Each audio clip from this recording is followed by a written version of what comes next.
ce soir, on va parler de mes deux dernières lectures.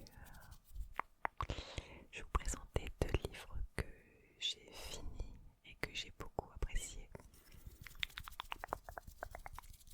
Et on va commencer tout de suite avec le dernier livre que j'ai terminé aujourd'hui. J'ai passé presque tout l'après-midi à le finir.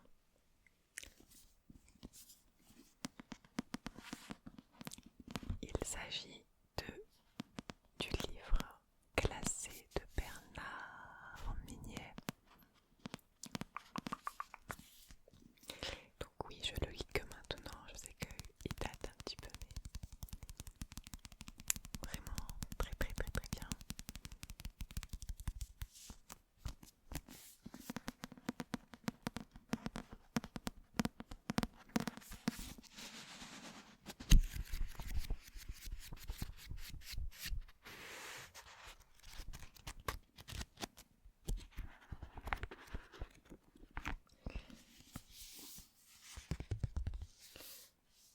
Je vais vous lire le résumé. Alors, dans une vallée encaissée des Pyrénées, au petit matin d'une journée glaciale de décembre, les ouvriers d'une centrale hydroélectrique découvrent le corps sans tête d'un cheval accroché à la falaise. Ce même jour, une jeune psychologue prend son premier poste dans le centre psychiatrique de haute sécurité qui surplombe la vallée. Le commandant Servas, flic, mélomane et intuitif, se voit confier l'enquête la plus étrange de toute sa carrière. Bernard Minier, c'est un auteur français toulousain qui fait des polars, policiers thrillers dans la région Occitanie, du coup, dans la région toulousaine, avec un personnage principal qui est Martin Servas et qui est l'enquêteur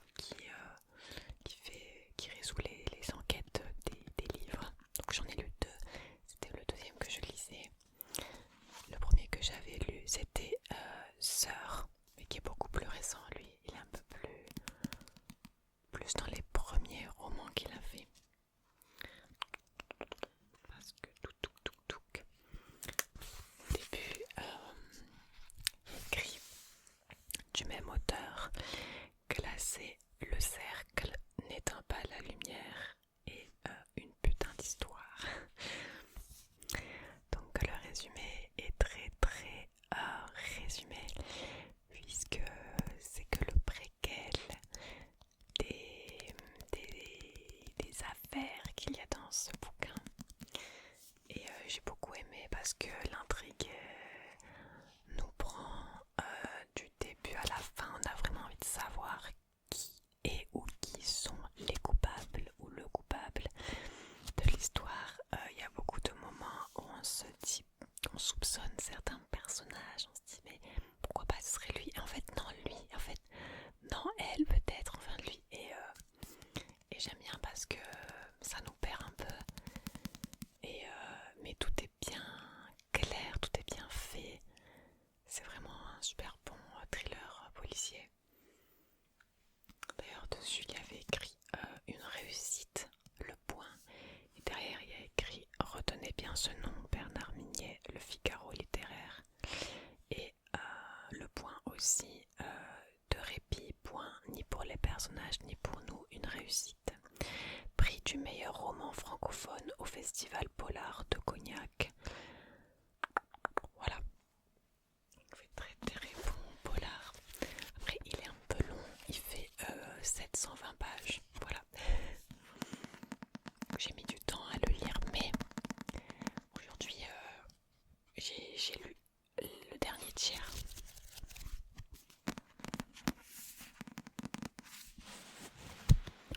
C'est un auteur que j'aime bien du coup, hein, parce que avec deux livres qu'il a écrits que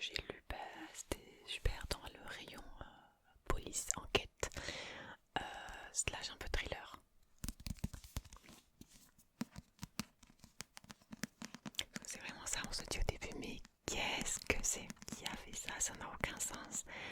Et plus on s'enfonce dans l'enquête, plus on voit plein de détails, plein de ramifications, plein d'idées, d'hypothèses, de suspects. Non, c'est bien fait.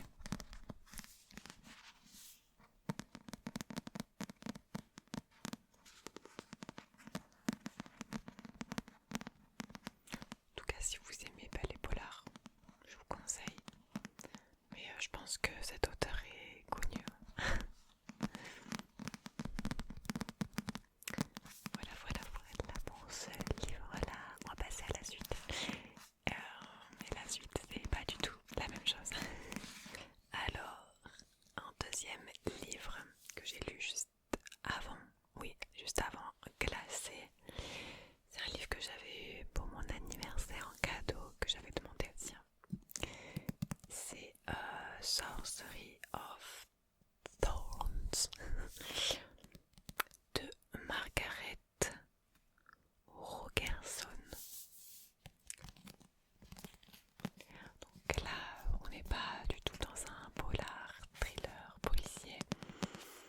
Là, on est dans du fantastique. Oui.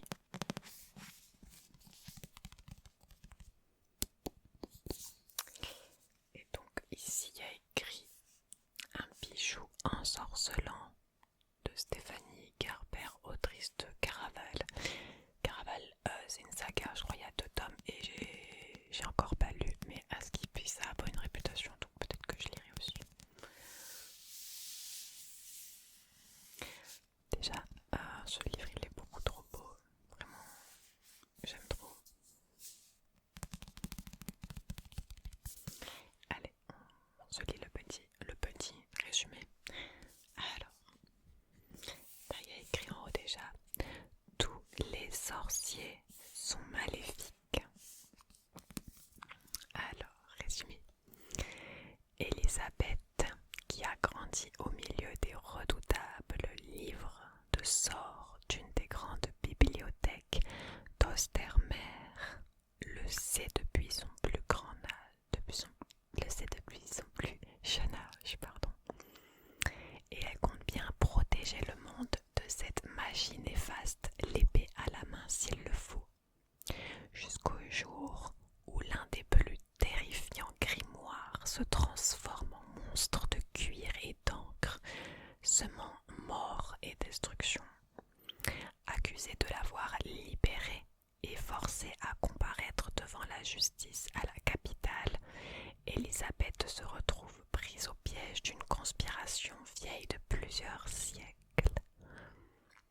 Bien malgré elle, elle doit trouver secours auprès du sorcier Nathaniel Thorne et de son mystérieux serviteur Silas. Les grandes bibliothèques ne sont pas seules en jeu, le royaume entier est en péril. Elisabeth va devoir remettre en question tout ce en quoi elle croyait, car s'ouvre devant elle une voie qu'elle n'aurait jamais pu imaginer. Et là, on a encore quelqu'un qui a dit sur le livre: une histoire d'amour passionné qui se dévoile peu à peu, un univers dans lequel on a envie de se perdre. Kirkus Reviews. Moi, je dirais que ce livre n'est pas centré sur une histoire d'amour, loin de là. Genre vraiment pas, mais oui, il y a un tout petit peu de romance, mais donc c'est un livre. Au début, il y a une carte. Est-ce que je peux vous... Je m'en mêle.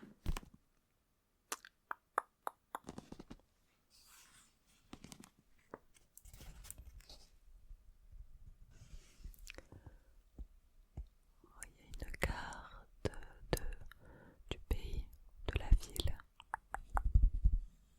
Donc vraiment, j'ai adoré ce livre. C'est un livre, c'est pas une saga, c'est un livre one shot. C'est rare que je lise pas des sagas en fantastique. Souvent en fantastique, il y a plusieurs livres, plusieurs tomes. Mais là, vraiment, au début, quand j'étais bien avancée dans le livre, mais je me disais, mais comment ça va finir? Genre, j'ai l'impression qu'il manque plein de choses. Et en fait,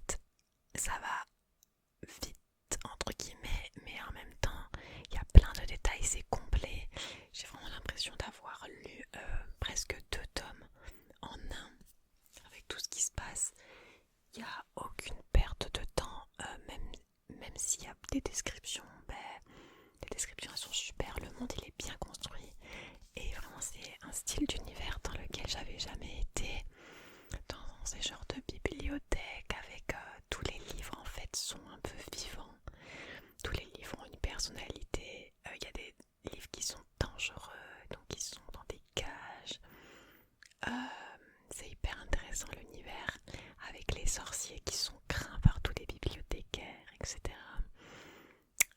J'ai beaucoup aimé la construction, j'ai beaucoup aimé le mystère qu'il y a, parce qu'il y a des retournements de situation. En tout cas, c'est bien construit, les personnages, l'héroïne et le mec, genre, ils sont hyper bien faits aussi. Le serviteur aussi, j'ai beaucoup aimé. En fait, il y a tout dans ce livre que j'ai aimé. En fait, dès que je l'ai fini, j'étais un peu triste. Mais j'étais contente de la fin. Ouais, j'étais triste quand même qu'il n'y ait pas plus. Mais en vrai, c'est une histoire qui se suffit entière à elle-même. Et s'ils en faisaient un film, ce serait incroyable, je pense. Mais il faudrait du budget parce que, bon, les effets spéciaux et tout qu'il faut mettre là aussi, c'est un truc de fou. J'ai vraiment bien aimé, bien aimé. Adoré.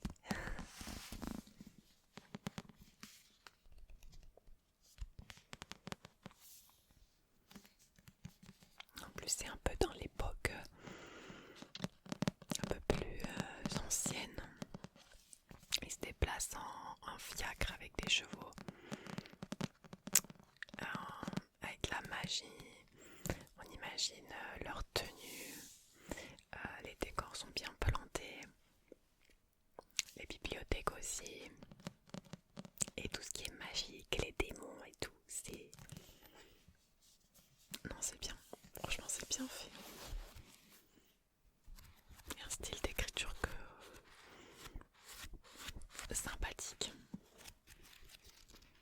Et dans ce livre, on n'est pas dans le point de vue de la fille, hein, c'est un point de vue externe, narration externe. Et c'est un peu écrit des fois par un ancien, mais j'aime bien.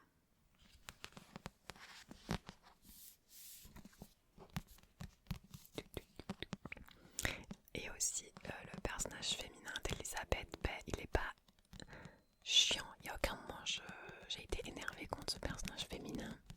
Alors que des fois, dans des sagas, des fois il y a des personnages qui nous énervent un peu. Et là au contraire, mais j'ai l'impression qu'elle prend que les bonnes, entre guillemets, bonnes décisions. Vous voyez, elle nous énerve pas dans ses prises de décision, on va dire.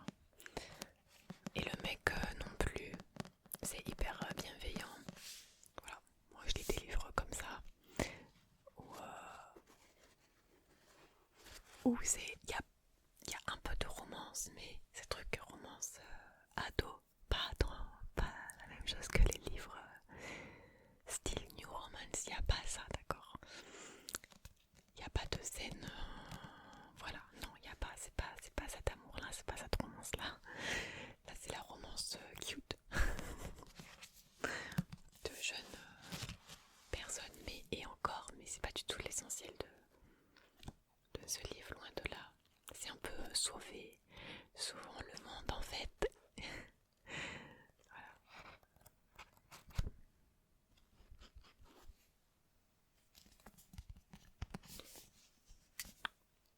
Je profite pour faire quelques triggers avec le premier livre.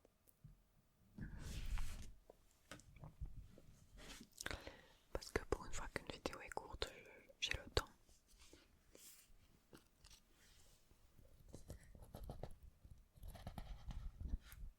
Je suis pas déçue de ces deux